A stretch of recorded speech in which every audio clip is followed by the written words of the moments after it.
Hello, I'm Steve. Welcome to the Patio Heat channel, where we create visual concepts of infrared heating as well as tips for outdoor comfort.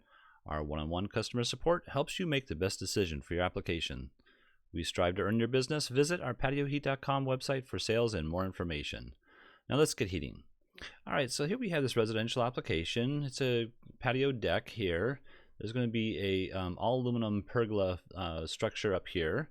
And also there is a platform finished floor here. So there's a sloped section down here and then a platform that's going to be level on top up here. Let's go ahead and look at the overall dimensions. Overall dimensions we have here of the pergola itself is 12 feet by 8 feet by 8 feet tall. Now with the finished floor here at a platform type level, I have it at about 7'1", 7'2" to the bottom edge of the pergola itself. Okay, so let's see if there's anything else we want to talk about here. The eave here does come out at a distance of, let's see if I can put that on here real quick. I have it at a distance of approximately 1 foot 9 inches there. And let's see if there's anything else. I think that's about it for right now. I did put the little extension pieces over here, so the outside dimension might be a little bit further, or it might actually be a little bit closer on the inside dimensions.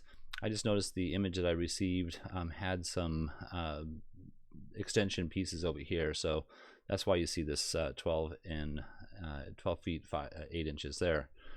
And I think that's about it. So let's go ahead and turn that off for right now. Also, I'm going to mention that the model that I have here, this model here is at 6'3", so that might also help in making the decisions. Also, the table here, they want to heat up the entire space here. The table I have at 108 inches long. And it says that they're going to be seating about 10 people, so I have 2 chairs here. There'll be probably 2 over there, and then 3 and 3 on each side. So let's see if there's anything else. I think that's about it. So first option that I looked at was placing some slimline units. Hang on one second. Here we go. In this orientation, however, you can see that it's rather close to the model I have here, standing up at 6'3", or 6'2" rather. And being that it is non-combustible, you don't have to use these brackets here. However, you don't want to put it right up against the metal. You want to make sure that you have some kind of distance between it. So probably about a 3-inch distance minimum. And also the heater needs to be at a minimum of 6 feet off the finished floor.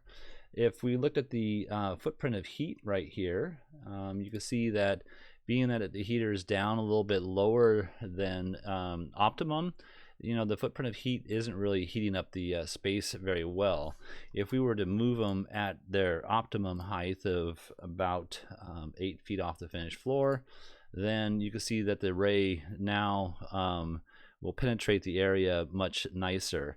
However, we don't have that option here with the 8-foot mounting height or finished height of the top here. So that's not my preferred application. So let's go ahead and turn that off and look at a possible different option, which would be to take some slim lines and place them. These are 4,000 watts again. Place them between these beams and then make a bracket so that you can mount it so that the finished height is at the same elevation as the bottom edges of these beams here. However, with the length of the slimline unit at 60, I think it's 61 1/4, you got overlapping here. So I need to maintain at least 18 inches off of this eave. They did mention that they can cut this eave back a little bit, but it's still at 18 inches of clearance. And then the manufacturer states that they recommend you should place these heaters no closer than 3 feet apart from each other. So from left to right here, it should have a 3-foot distance. Now that they did mention that that is not a code restriction, however, it's a recommendation by the manufacturer. So with that being said, again, the ray here would look rather well. However, we can't place 2 units like this. So you know, the only other option would be to cut 2 of these out and then move these into the center of the patio. And you can see with doing that, we're not really getting a good coverage on the ends at all, so that's not my recommendation as well. All right, so let's go ahead and turn that one off and look at third option here, which is probably my preferred option, which is to take the slimline 424s, which is a 2400 watt unit, put them at the same type of orientation between the beams going across here, and now we have ample room for the 18 inches of clearance here. I believe I have about 8 inches of clearance on this side here. Let's go ahead and just take a quick look at that just so we can confirm that. I'm going to go off of this beam right here. Let's see here. And yeah, you can see we have 8 and 9/16 of an inch. And over here we have 18 inches from the eave itself, the top edge of the eave. I think their eave is actually probably straight down, but in any case, the top edge of the eave here, 18 inches out to there.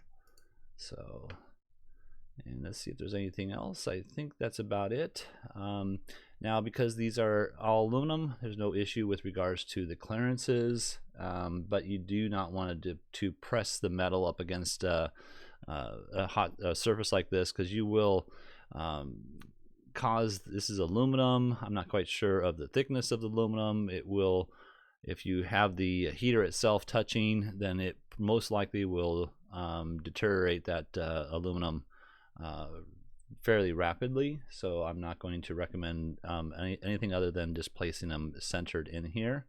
The OEM bracket, just so you can see here, you know, looks like this. I've taken them off, and then I would recommend, you know, again, making some sort of bracket where you can attach it to the eaves, or sorry, to the beams over here. And then you can see I didn't quite make that hole there right, but in any case, you know, make it just a T-bar or something like that that you can attach there, and then attach the heater to that, so you got the right elevation as far as the bottom edge of the heater to the bottom edge of those beams going across. And let's go ahead and look at the footprint of heat with this application here. Footprint of heat, you can see, is fairly decent. I'm still not capturing the one end over here. Again, they did say that they can move this approximately, I think it was like 8 to 10 inches over. However, if you were to do that and move this over and move the whole structure over, yes, you would be able to heat up a little bit more of this area. You know, it's going to be 8 to 10 inches, like I said before. However, you're going to lose that over here. So you want that overlapping in between. So that's sort of important there. Let's go ahead and look at the distance from center to center here. And you can see here we have this at 6 foot 1 7/8, and again, it's just based off of the distance from this edge and the distance from this edge. So that's where I got that information. Also, I want to just go ahead and show you the footprint of the coverage. So basically, we're going to get a 13 foot coverage from this edge here to this edge here, and then over here you can see we're getting a 10 foot 9 coverage from here to out here. So that's where your coverage would look like. And I think I have a double. Let me turn this one off here. Make sure I got the right unit up there. Yes, I do. Okay. So yes, the coverage is going to be a little bit thin right here and on the outside edges. Now you can push the heaters a little bit closer to each other so you get good overlapping, but you're not going to capture the ends as well either. All right, and then the last thing I want to mention is the possibility of using a hotter unit, and that would be the CD 4024. So these are 4,000 watt 240 volts. Now these are larger this direction here. These are 8 inches wide, where the other ones are 3 inches wide. And so still you could do this because it's non-combustible. However, it's a very hot unit for this installation height. You would have to use a control system or at least a duplex switch at minimum, but the duplex switch is going to only give you 2,000 watts versus 4,000 watts. And the other one is going to be the 2400 watt unit, the slimline I showed you before, the 4 units like this. So let's go ahead and look at the footprint here. And again, the footprint is designed for a little bit higher of an application, and it's a very hot unit. Same thing, you're getting that, you know, decent overlapping here, but not perfect, and the same kind of coverage almost on either side here. So they're about the same. You can see the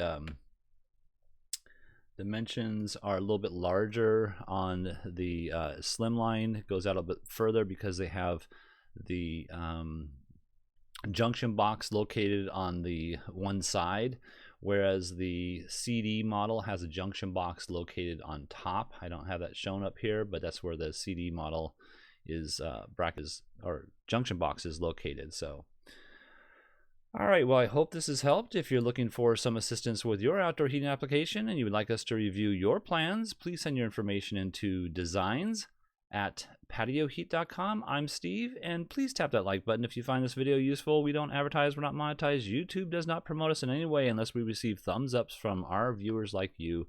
We truly appreciate that. Thank you. Have an excellent day.